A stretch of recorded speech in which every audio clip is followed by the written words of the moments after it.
Applauding the absurd, and with billions of naira allocated annually to constituency projects, the big question is one of accountability. Are lawmakers delivering genuine development, or are these projects another avenue for political showmanship and corruption?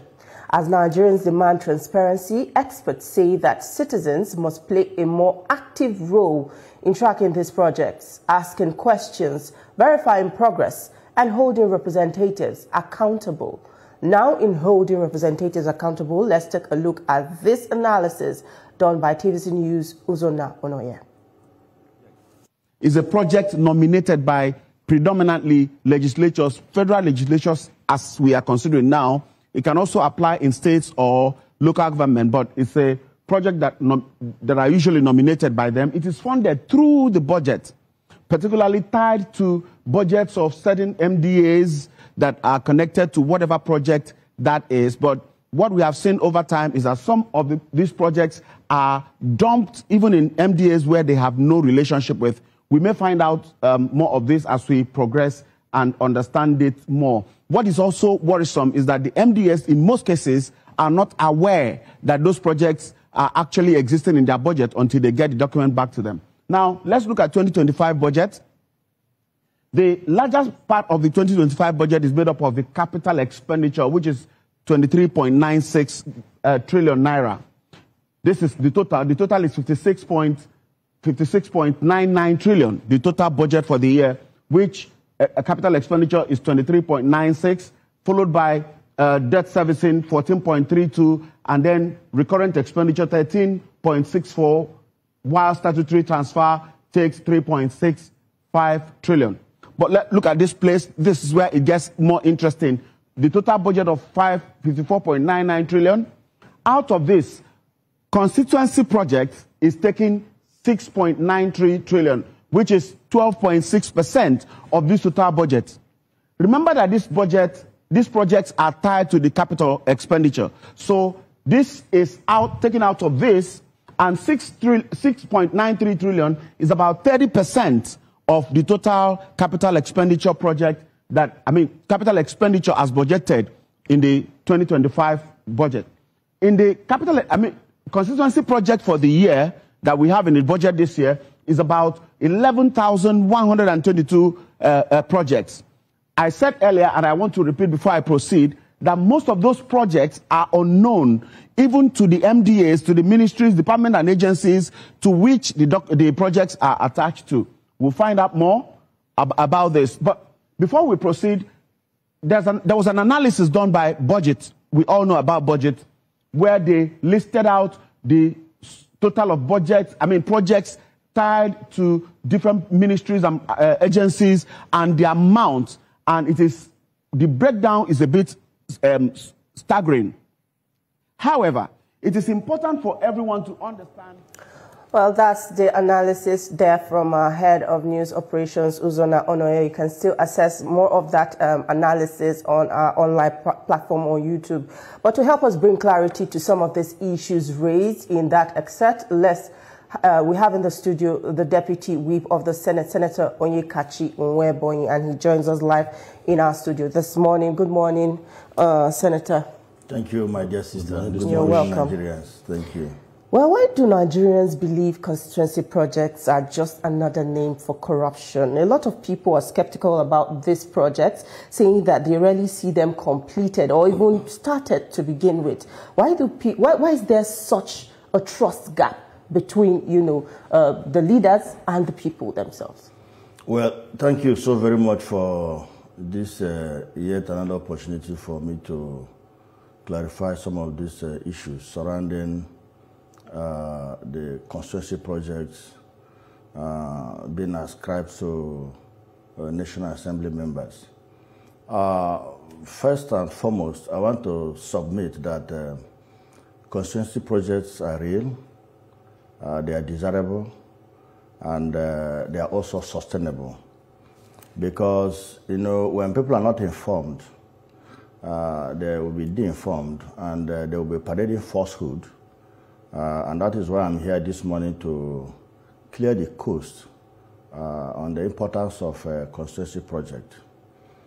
Constituency project are not done by the legislators, as Nigerians think. What happened is that, like you know, it is part of our responsibility, or fundamental responsibility, to represent our people. And what is the rationale behind representative government? The rationale behind that is to ensure that no ethnic group, no clan, no group whatsoever in Nigeria is left unrepresented in the federal government. And that is why those who framed our constitution created 360 federal constituencies and 109 senatorial zones. Ideally, they would have said, when I have states or have local government, there is no need for creating the parliament to represent the people.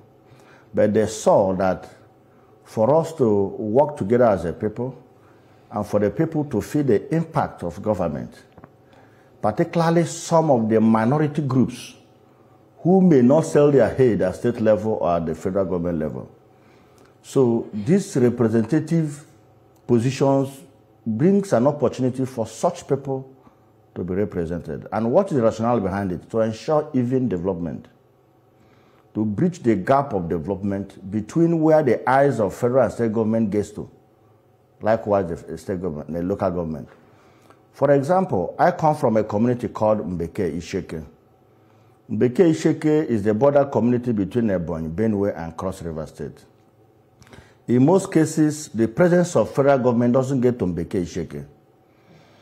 Presence of state government gets to Mbeke Isheke, but cannot tackle all our infrastructural problems, let alone other simple amenities like water, electricity, farm roads, and what have you. There comes in the constituency project. As I speak to you, like I said earlier, we have no hand in the execution of the constituency project. A lawmaker also has no hand in the award of the contract for constituency projects. It is also, I want to also let you know that the lawmaker has no hand even in the design of a constituency project. What happens is that in the course of deliberations in the parliament, people will come up with the special needs of their people. And in 2023, I made a submission calling the attention of the federal government of a road connecting most of the markets within my constituency. Right. That was accordingly forwarded through the Senate Committee on Legislative Compliance. So all these motions and requests are collected by the executive. So in the course of budget preparation, and like I said, in their steps to make sure that there is no section of this country that is left untouched in terms of development and social amenities. I'd like you to hold that. Let me clear the code. We need to take a quick commercial break. You will still continue your thoughts when we come back. Stay with us. We still have more. We'll be right back.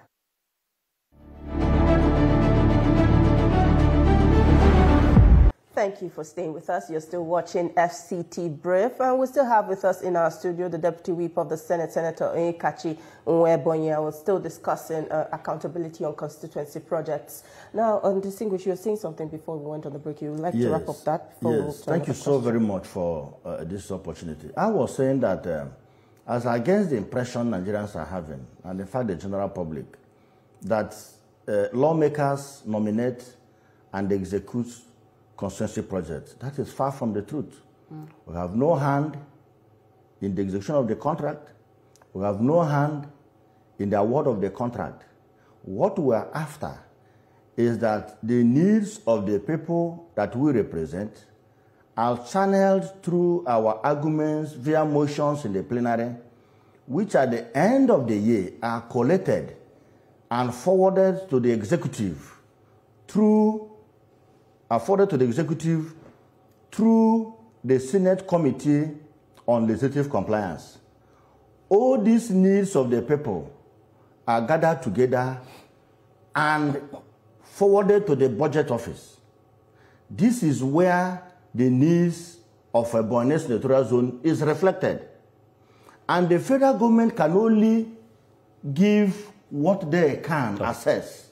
Distinguished. For example, if I say my zone needs 10 kilometers of farm roads, the federal government may say, We cannot provide 10 kilometers of okay, let's but we can do 5. Let's look at it. That is what will come to me as a zonal intervention, in other words, called constituency projects. Okay, distinguished. Yes. The annual budget is the responsibility of the executive, yes, and by the doctrine of separation of powers. Yes. The legislative arm's constitutional responsibility is to make laws. Good. The executive, their constitutional responsibility is to execute laws. Yes. Now, in that report, way back during the presidency of Olusegun Obasanjo, yes, it was discovered that billions was inserted. The lawmakers did not confer with the executive, did not submit. He just received to sign and realized that billions was inserted. And that is where, that was the genesis of constituency project. And so it was not just like an impression Nigerians have. It is what Nigerians have seen in their various communities. You will see billboard, this so-so lawmaker is project brought by so-so lawmaker. And those are the constituency projects. So the question now is, why is it difficult for the lawmakers to allow the executive to execute projects, initiate projects, execute projects? Why the undue influence by the lawmakers? No, there is no undue influence. All the constituency projects comes as a budget of the executive. We don't insert, I want to correct that impression. The lawmakers don't insert projects in the budget.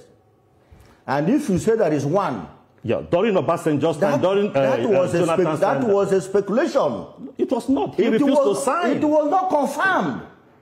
Those are politics, which the opposition brings on board most times to discredit the parliament, especially when they're losing grip of the parliament. But no one has gone to court to say this is abnormal and should be condemned. Okay, there was a court ruling in 2010, yes, distinguished, yes, where the Federal High Court in Abuja ruled on constituency project. And let me help you. Unconstitutional. Let me help you. Let me help you. I said earlier, maybe you didn't understand my argument. We don't formulate constituency projects. We don't award constituency projects. We do not also execute constituency projects. These projects are domiciled in various government agencies to checkmate excesses and corruption. I like that point you. Do you understand? If not, if this were... Some government agencies have complained that they find some of these constituency projects in their budget and they didn't plan for that. How are these insertions made? That and the agencies are not even aware of these insertions? That is not true. Tell me one agency and call the head of that agency to come before me. Ministry of Agriculture made that. Let them come. If you watched that analysis done by our head of operations, you will see where he mentioned that. But you never mentioned that one agency said they are not aware. And let me tell you something. You see, when people are not informed, most times we dwell in falsehood. Now, what is government ministry and agencies created for? You may not know, but let me tell you today that they are there to anchor government programs and policies. For example, Ministry of Works. Ministry of Works is meant to handle infrastructure development. Do you understand? Let me also mention another agency, Agricultural Research Council. They are also created to handle specific assignments. But outside those specific assignments, they have general assignment of carrying out any directive from the federal government, including constituency projects. And what is the rationale behind domiciling those projects in government agencies? Is to make sure that the job is executed devoid of corruption. Nothing stops the lawmakers, supposing we are responsible for the constituency project, giving us the money to execute the project, but to tell you that we have no hand in the execution of the project. That is why the budget office, through relevant ministries, will route these projects through government ministries and agencies. Senator Nwebonyi, to make sure that these jobs are done. Senator Nwebonyi, according to the ICPC, since lawmakers are insisting that some of these monies are not even being siphoned, because the belief is that some of these constituency projects monies are being siphoned. Well, according to the ICPC, they say over 120 billion naira was diverted in 2021 alone, and only a fraction has been recovered, and prosecutions are slow. How do you now respond to that? They are not doing their job. Who is not doing the job? The anti-graft agency. Okay. They are not doing their job. So if you say they are not doing their job, where do you now place the duty of oversight for lawmakers? What is their duty as anti-graft agency? But the lawmakers also to ensure that public funds are used judiciously. Listen to me. As lawmakers, for example, all the constituency projects domiciled in my senatorial zone, it is my duty outside general oversight to make sure that they are done and done very well. And I must tell you, almost on weekly basis, I don't know the contractor. I don't know where he come from. For example, just a few days back, my SLA called me that we'll have solar light for for our constituency. And I said, what's the company name? I don't know the company name. And the company said, I don't need to, you don't need to know me. But we are going to do the job. Come and oversight us. Okay, distinguished. And I have to let's move to this other thing. Yes. Now, is it possible that we move the system back to what it should be in times that, look, the executive has its own function? I'm coming. The question is where we don't have mistrust about one arm of government. The legislature should see the executive as being capable of doing their job and allow them to do their job. Because in the international best practice, do you have a system where lawmakers will now begin to monitor projects in their constituencies, leave the action of lawmaking to monitor projects, like you said? Our duty is not only lawmaking. We oversight the executive, which includes constituency projects, to make sure it is done well. To make sure that if a road was to be done with 500 million, to make sure that what is done is equivalent to 500 million. It is also our job to represent the people. And if you are representing your people, and there's nothing you can show to the people as the consequences or what you have gotten in the course of a representation, how do you think they will vote you again? Let me tell you something. The mindset of Nigerians, the judgment of Nigerians vis-a-vis their lawmakers is the number of constituency projects you were able to speak out to be domiciled in your constituency. And let me tell you something. Let me tell you something. And I want you to correct this impression. Before you land that point, there's also concern about some of these projects. You said the number of projects you're able to attract to your constituency is what gets you praises from your people. Well, there's also this notion that some lawmakers, some senior lawmakers get the lion's share of those constituency projects. There is no such and that has also raised concerns among some people. There is no such lion's share. What happened is that if you come with a motion, for example, that the bridge connecting maybe 4 local governments in your areas has collapsed, and the federal government should go and do the job, and probably the cost of that bridge is 1 billion, definitely the federal government will do the job to your credit, and somebody representing that section of the country. I cannot say that because my own cover was 200 million, why should they award a project of 200 billion to the other senator? That is what happened in most cases. But let me correct the impression. Okay. One, the executives are doing their job without any interference. If there are any interference, they would have raised that point. So for you, as a person or an ordinary Nigerian who does not know what is happening in governance, because in most cases, like I said, if people are, just like the man that was doing the analysis, I won't condemn him because he's talking based on his level of understanding. No, it's a well-researched project. Yes, but for him to say that most of the agencies where the projects are domiciled are not aware and they didn't prepare for it. Let me prove it. Let me show an example. Let him call that agency. Let him call the head of that agency to appear before me here and say it. That is when I will respond. But for now, I must tell you, your analyst just committed fallacy. Okay. And that is fallacy of hasty generalization. And let me add, it is the responsibility of the constituents to track constituency projects domiciled in their zones or their constituency to make sure that the contractors does the job. Okay. It is not the duty of the lawmaker to execute constituency project. And I stand to be challenged. Give me one lawmaker that executed one project anywhere in Nigeria. Okay, distinguished. It's good that we established some facts. That report was done by an in-house senior correspondent. It has a lot of business. So that's to the analysis. Let's go beyond that. But to the tail end of it is business. Let's go beyond that. Now, the issue is that you also talked about the mistrust by the public or the wrong assumption by the public And this public we're talking about are also your constituents that are Not spread all, very few. No, Nigerians are your constituents. Very few. No, Nigerians are your But constituents. only very few that have this belief. So what I'm saying is that these few that the have majority, this you belief, can play. I said to some of my constituent projects, my the question, rules that they're doing in my zone, other empowering programs done by various government agents, which I don't know.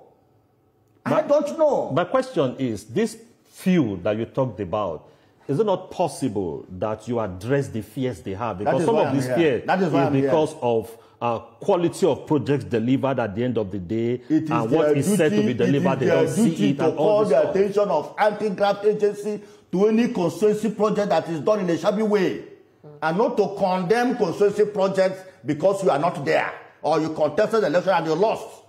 All right, Senator Nwebonyi. Because that is what you see in the system. I know, let me tell you something. We have to educate Nigerians.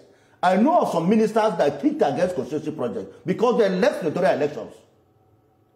That is the problem we have in Nigeria. And like somebody says, some Nigerians are gullible. Most times we believe something because we feel we are not benefiting. But let us always analyze issues critically and objectively. All right. And in this case, I believe that the analysts will have a different thinking towards constituency projects, because all he said, that lawmakers execute, lawmakers award, agencies are not aware of the constituency project domiciled in the agencies, are all fallacy. Well, and I call him to order to retract those Nwebonyi. Failure to do that, the Senate will write him. You must prove your point. Well, I believe you will take that into consideration. Yes. Well, let's move ahead. You can't just assert. There's a plan to create a stronger legal, or are there plans to create a stronger legal constitutional framework for constituency projects? Because right now it seems like a free-for-all kind of. It is not true. And I want no, don't think that way. You as a journalist are not even doing your job. What is your job? You have access. Let me why not change that language as a journalist? Let him respond to that. How do you say I'm not doing enough? It is your duty. You have the budget. You have all the senatorial zones. You have all the federal constituency.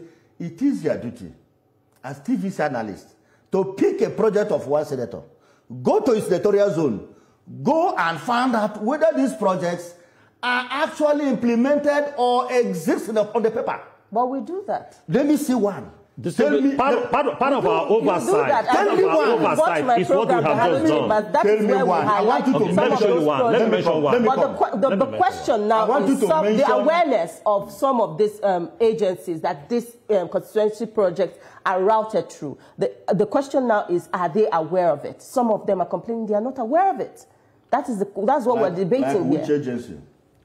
I just mentioned the Ministry of Agriculture. Call the minister. I can't call him right now. Bring him tomorrow, I'll be here. Distinguished, you just talked about responsibility. Responsibility of the media also is to oversight. Yes, but let's clear this point she just raised. She mentioned Minister of Agriculture. Are you saying that the Federal Minister of Agriculture is saying that the projects domiciled in their ministries, that they are not aware of them? Is that what you are saying? That is what they are. We have pointed it to you. You find Let us not deceive Nigerians. Anything I say here, I take responsibility for it as a senator and as Senator Nwebonyi. So let us not speculate on this sensitive issue, because in most cases we mislead Nigerians, and in most cases we don't value what we have until it is gone. For example, look at our late former president. Many have different view about former President Buhari. But upon his death, reality came out that former President Muhammad Buhari is not what many Nigerians thought he was. So it is time we must lead our people aright. If you say that A is a boy, be ready to prove it. If you cannot prove it with facts and figures, don't say so. Just say one of the alphabets is a boy. You said here that the Minister of Agriculture alleged that they are not aware of construction project domiciled the Minister of Agriculture. Before I say what I want to say, I want to hear from the minister confirming this allegation. Then I will tell him something. But I don't think a minister of the Federal Republic can make such submission. So, and I challenge the maker of that statement to prove that statement. And in addition to what you have just said, I'd like to let you know also that the research done by our correspondent is what it is, and as the media, it's our responsibility also to oversight the National Assembly, oversight the executive, and in doing so, we bring us certain facts. Now, if you're not comfortable with those facts, it's for you to look into the various agencies that have been pointed out and to investigate, not to threaten that. Not to threaten that you're going to. There is no threat here. No. Okay. I don't want to get that clear. We want to set the right precedents.